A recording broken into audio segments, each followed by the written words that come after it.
fiery horse with the speed of light, a cloud of dust, and a hearty hi-yo silver. The Lone Ranger.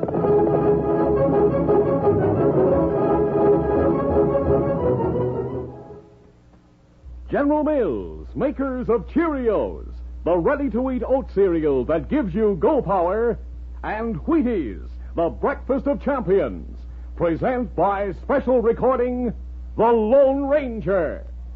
'Cause champions are made, not born. Yes, sir. Get on your way. Get on your way. Get on your way with Wheaties. When you have your eyes on the stars, it's good to know champions are made, not born. Take basketball champion Bob Cousy, spectacular forward of the Boston Celtics. When Bob was just a lad of 5, he practiced on the family drive, learned to pass, to shoot, to fake, and gave himself this one big break. He ate his Wheaties every flake. Today, Bob sparks that Boston team, still eats his Wheaties with fruit and cream. Champion Bob Cousy got together with Wheaties when he was 5 years old, 20 years ago. It's steady going with Wheaties. There's a whole kernel of wheat in every Wheaties flake. Come on, Bob, drive right in there. Hey, hey, hey! He's on his way, on his way. He's on his way, on his way. Get on your way with Wheaties. 'Cause champions are made, not born. Yes, sir. Get on your way. Get on your way. Get on your way with Wheaties. Breakfast of champions.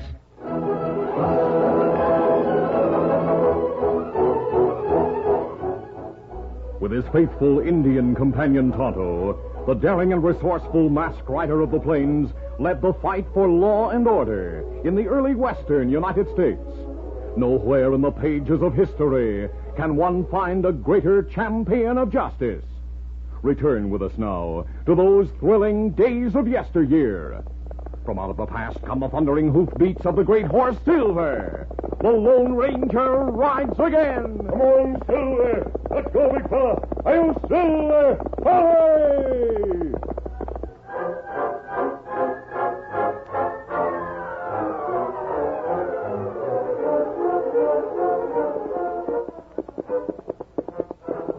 The Lone Ranger and Tonto were traveling through the Arrowhead Hills to reach Monument City late one afternoon, when suddenly... Easy, Silver! Silver's cinch broke without warning. As the saddle slipped on the mighty stallion's back, the masked man leaped to the ground. Keep us honey.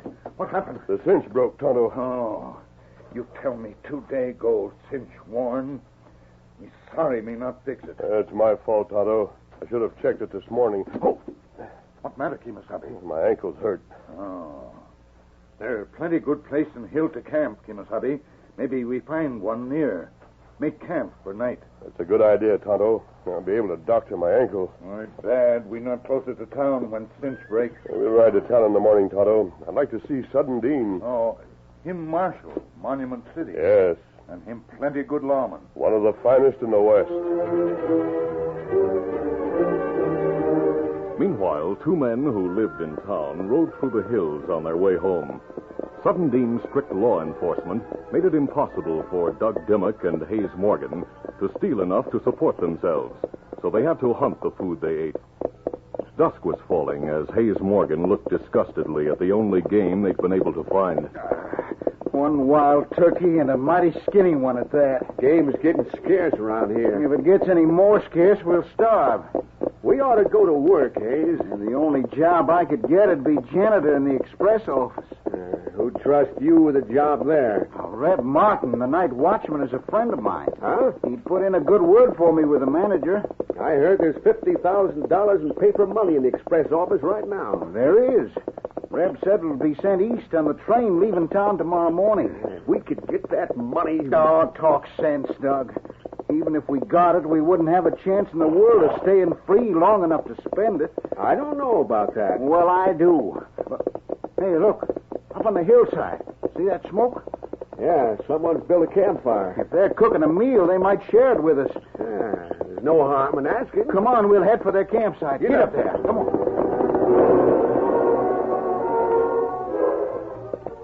Guiding their horses uphill, Doug and Hayes were still some distance from the camp when Doug signaled a halt. Oh, why stop here? Hayes, from here you'll get a good view of that campfire. Oh, what about it? Take a good look at the fellas beside it. Hey, one of them's masked. Come on, Hayes, we're getting out of here. Come on.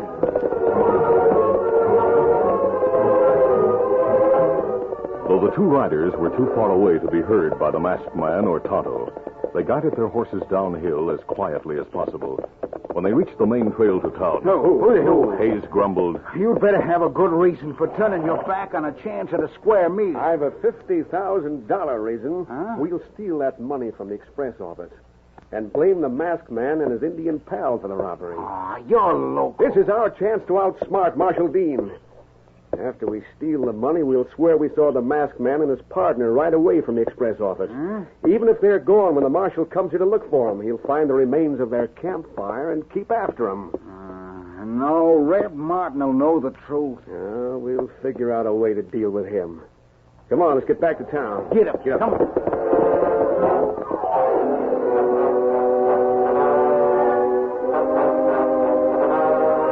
Shortly after midnight, Reb Martin was dozing in his chair near the partly open express office window when Doug Dimmock and Hayes saw him. At the sight of the sleeping guard, Doug said, Rap on the window, Hayes.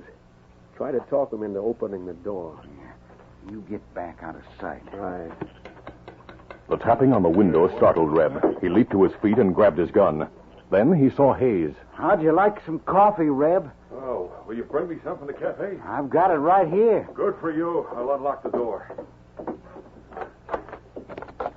It's against the rules to unlock the door, Hayes, but that coffee will hit the spot. Get your hands up, Reb. What? You're covered. Boy, you Shut up, dirty- Reb. Step back inside and be quick about it. Close the door, Doug, and take his gun. Right. Hayes, you double-crossing skunk. If you think you'll get away with making a fool of Shut me... up. I got his gun. Good. I'll keep him covered while you use the crowbar we brought with us to open the money chest. A few minutes later, Doug took the money from the chest. Look at it, Hayes. Look. We'll be on easy street for the rest of our lives. Put it in that canvas sack on the table. Yeah, that'll be better than trying to carry this much money in our pockets. As Hayes watched Doug put the currency into the canvas bag, Reb Martin backed slowly toward a peg on the wall that held the express manager's gun belt and holstered gun. When he was within reach of the weapon, he moved to grab it, but Doug saw him. Hayes, he's going for a gun. I'll kill you, too. You junkhead! There. You got him. He was loco to go for that gun. Those shots will bring a crowd here on the double, Hayes. We've got the cash. Let's go. I'm with you. As they hurried from the back door of the office to the alley, Doug and Hayes heard the voices of excited townsmen coming to investigate the gunplay. Realizing they would enter the express office in a moment, the thieves concealed the stolen money beneath a water barrel. Then, We'll come back for the money later. Even so, it looks suspicious, us being so close to the office. I'll take care of that. How? By knocking you out. Oh! Doug brought his gun barrel down hard against his friend's head. As Hayes fell to the ground, Doug quickly rubbed dust over his own clothing and shouted, Help! Help! Thieves! Killers! Help! When Sudden Dean and a number of townsmen reached the alley, Doug was trying to rouse Hayes. As soon as he saw the marshal, Doug exclaimed, Marshal Dean, a couple of fellas robbed the express office. They shot Reb Martin. Bob Jackson's in the office with Reb.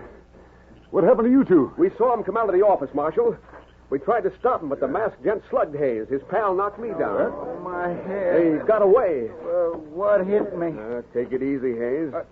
Doug, you no good rattler. Hayes, the masked man wrapped your head with his gun barrel. We're lucky we didn't stop a couple of bullets. Yeah, I reckon you're right. Walk ahead of me to the office, Doug. You too, Hayes. You've a lot of questions to answer.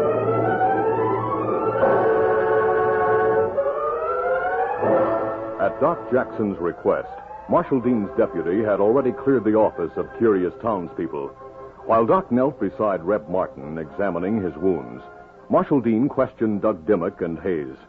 They explained that they were heading for the back door of the cafe when they heard the shots. We came this way on the run. Just as we got to the door, the masked man and his Indian partner came out. Which way were they heading when they left here? Why, they rode for the trees on the other side of the alley. Before I could get a shot at them, they were out of sight. Yes, they must be heading for Arrowhead Hill.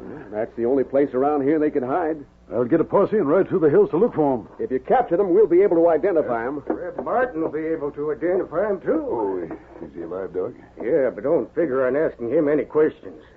He's unconscious and likely to stay that way for a while. What about moving him? Well, I'll send for a stretcher and have him carried to my place. Good. I'll assign 2 deputies to stay with him. Why? As soon as he's able to talk, I want them on hand to get his story. I hope you'll get those crooks. I know the hills like the palm of my hand, Doc. I'll get him. When I do, I hope they try to resist arrest. How come, Marshal? Because I'd just as soon kill 'em as capture 'em.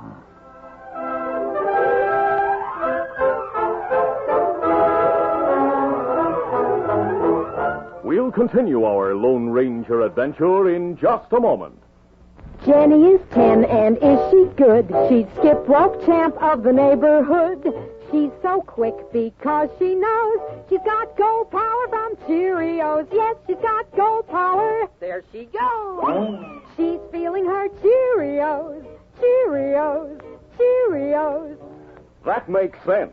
Try Cheerios, the wonderful oat cereal that's shaped like a little letter O, and you'll agree. You'll like that delicious toasted oat flavor, and Cheerios is ready to eat.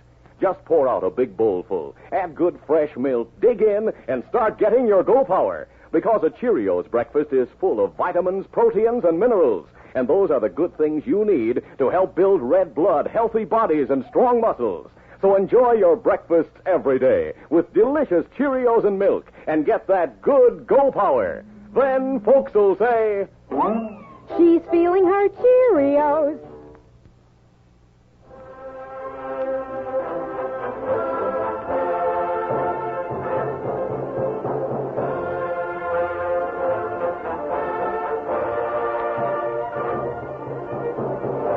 Now to continue.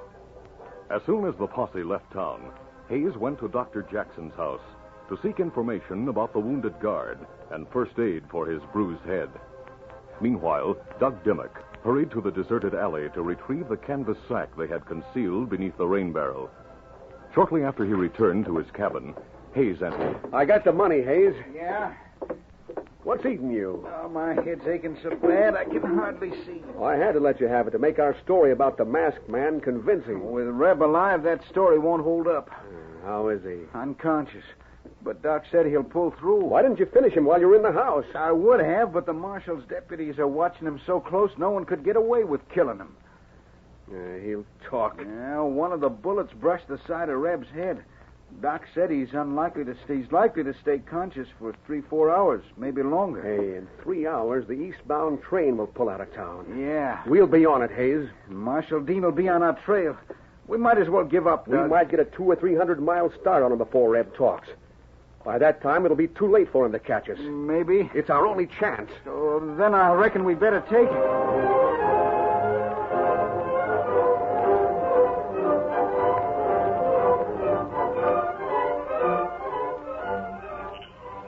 An hour later, in camp in the Arrowhead Hills, the sound of approaching riders wakened the Lone Ranger. The masked man listened for a moment, then tossed aside his blanket and called, Tonto. Me wake, Savvy. Those riders are heading this way. Me not savvy why them come here. Neither do I. But we'll not risk being taken by surprise. Come on, we'll move back into the trees and watch for them.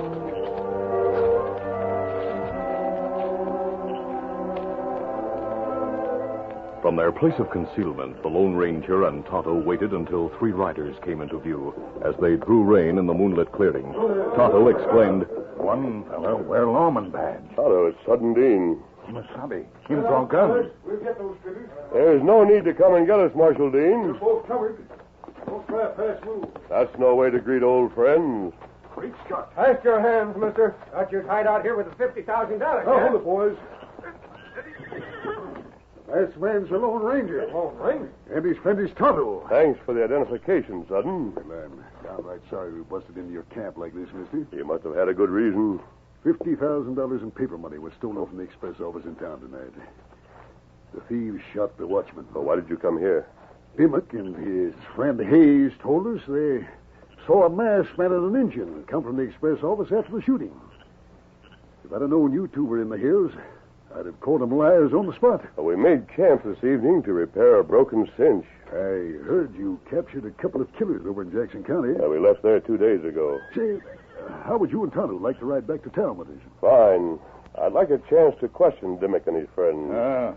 And me want meet fellas who say we steal money and shoot watchmen. Come on, Tonto. We'll saddle Scout and Silver.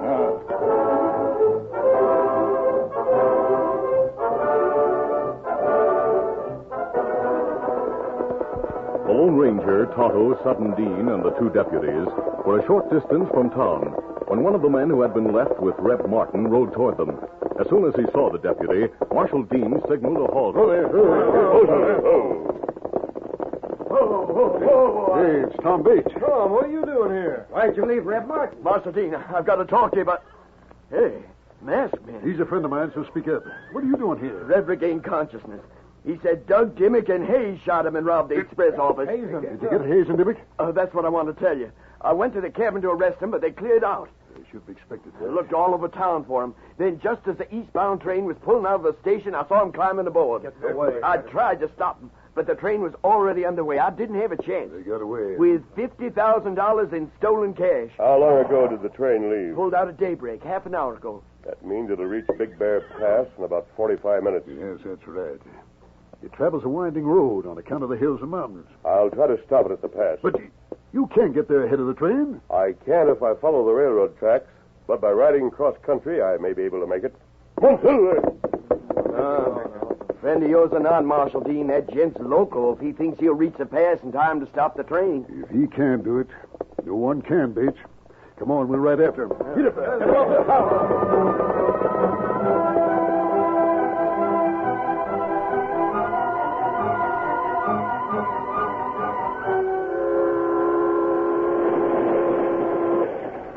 About 40 minutes after the train left Monument City, Doug Dimmick leaned back in his seat with a self-satisfied grin, while his partner, Hayes Morgan, looked out the window anxiously. Sit back and relax, Hayes. I'll feel a lot better when there's a couple of 100 miles between us and Monument City. We've nothing to worry about now. As soon as Reb talks, Marshal Dean will start looking for us. You'll have to look a long way. This train doesn't stop till it reaches Kansas City. I wish it didn't stop this side of the Canadian border. Sudden Dean will be downright riled when he finds out we got away with the express money. Doc, look. Huh? Out the window. See that rider coming downhill? He's angling toward the tracks. He's traveling fast. Doug, he's masked. You sure? See for yourself. It's the same masked man we saw in the Arrowhead Hills. I saw that white horse brown hitched in his camp. You're right. But I don't savvy why he's heading for the tracks. If he keeps going as he is, he'll be directly in front of the train when he reaches the tracks. He'll try to stop the train. Doug, maybe he's after us. Maybe he wants to get square with us for framing him. More than likely he's trying to get away from Marshal Dean and a posse. Come on. Bring that carpet bag with the money. Where are you going? We'll climb over the top of the baggage car to the engine tender.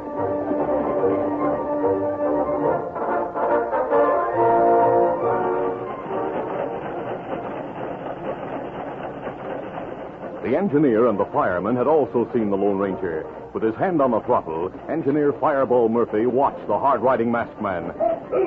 As the mighty stallion drew closer to the speeding engine, the young fireman shouted, Murphy, that owl who's going to try to stop us is sure shooting. Murph, did you hear me? You better get all the speed you can out of this engine. Jack, I've seen that gent somewhere before. A gang of train robbers must be waiting on the tracks ahead. He's signaling us to stop. Don't risk it, Murph. Only last week, the Union Pacific westbound was stopped by That's it, Jack. That's what? Now I know who he is.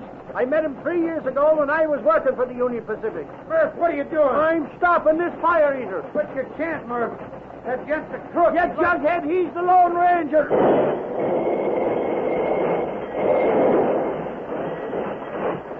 Great sakes alive, did you have to stop the sudden? Oh, easy, steady, big fella. Hi there, mister. Fireball Murphy.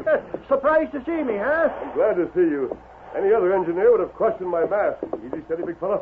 Come aboard. Thanks, I plan to. What's the trouble? I'm looking for two men who boarded the train in Monument City.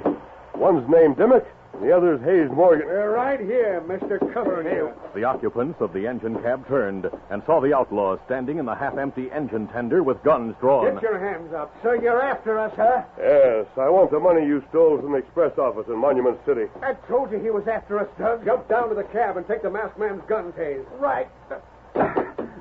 Doug. What's eating you? Get his gun. Look, Doug. Dimmick turned and saw Tonto, Sudden Dean, and the posse riding toward the tracks from the hills. But he didn't see the Lone Ranger's lightning-fast draw. When he looked back at the masked man, a split second later, twin Colts were leveled to fire. Before Doug could shoot, the Lone Ranger's guns roared. Silver bullets smashed the weapons in the outlaw's hands. Doug lost his balance and fell to the floor of the tender. Just like old times. You smashed their guns, mister. My gun. I'll get you, you. Try a fast move and you'll stop a bullet. My hands are up. Don't shoot. Raise yours. Do as he says, Doug. We're licked. That's good advice. We're lucky he didn't kill us for framing. All right, I give up. Keep your hands high. Hey, mister, did you get the polecats? They're right here, Sudden. Good work. Come on down here, man. Get out of the engine. Boys, bring the handcuffs. Right here, Marshal. You're both under arrest for stealing the express money, shooting Red Martin. If you search the carpet bag Hayes was carrying, you may find the money, Marshal. I'll search it, Marshal Dean. Go ahead, Beach. I'm downright obliged to you, mister. If you hadn't come here and stopped this train, those skunks would have gotten away. Fireball Murphy deserves the thanks, Sudden. If he hadn't stopped, we wouldn't have captured these men. Oh, don't thank me, mister. I'm downright glad of the chance to see you again. Marshal Dean, his carpet bag's filled with paper currency. That's what we want, Beach. Express office money. Now that you have the money in the prisoners, Otto and I'll return to camp where we left our gear, Marshal. I hope I'll see you again before you leave these parts. We'll not leave without saying goodbye. And adios, Fireball. Adios. And thanks. Anytime I can help you, mister, just let me know. Easy, steady, big fella. Goodbye. Goodbye. I was loco to listen to you, Doug. If I'd had any brains, I'd never have gone along with your idea to frame that masked man. You sure picked the wrong man when you tried to frame the Lone Ranger.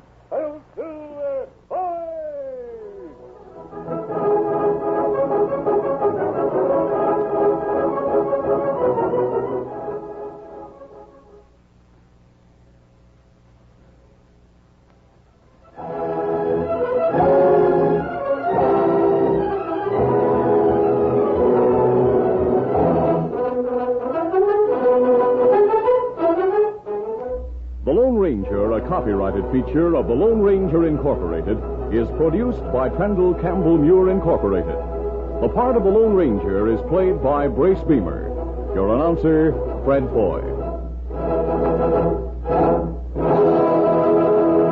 Listen to The Lone Ranger, brought to you by special recording Mondays through Fridays at this same time.